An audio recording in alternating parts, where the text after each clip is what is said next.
เชื่อว่าหลายคนต่างก็พากันรู้ดีว่าโรงหมอเป็นบ่อนรักษาคนเจ็บป่วยแต่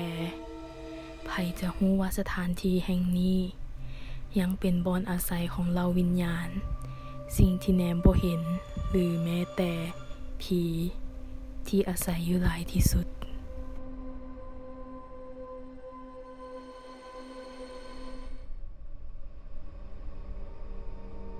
และห้องหมอแห่งนี้ก็เช่นเดียวกัน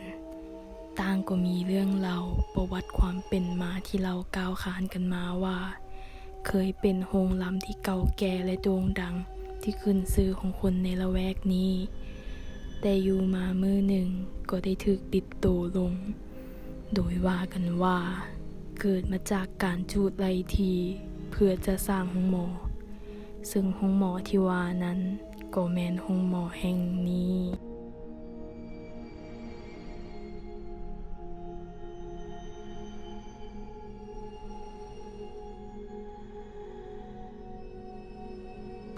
และด้วยเหตุนั้นเลยเหตุให้คนไข้ทานหมอพยาบาลหรือแม้แต่คนในละแวกนี้ต่างก็พากันย้านกลัวจากคำเล่าลือกันเพราะว่าทุกคืนเวลา3 โมงจะมักได้ยินเสียงดนตรีพื้นเมืองเสียงระนาดดังขึ้นเหมือนกับว่าเฮ็ดพิธีรำไหว้อยู่และทุกคืนก็จะมีคนตาย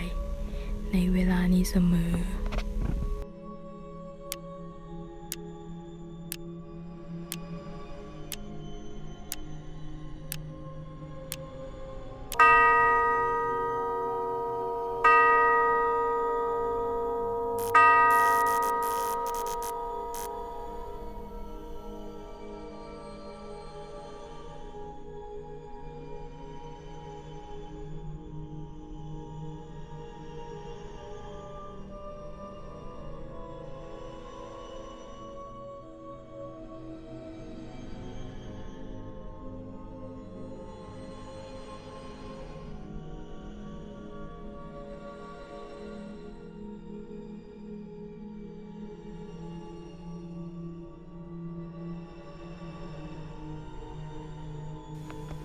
และถึงแม้ว่า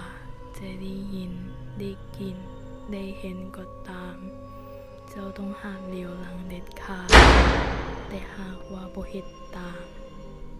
มันก็จะ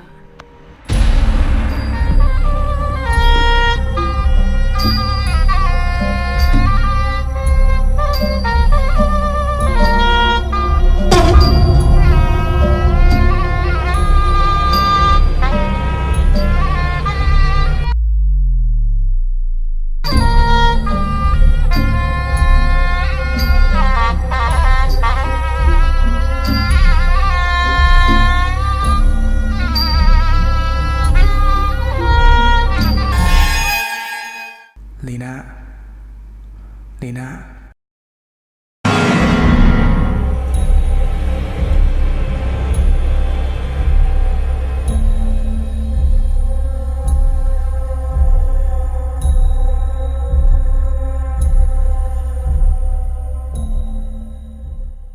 ว้า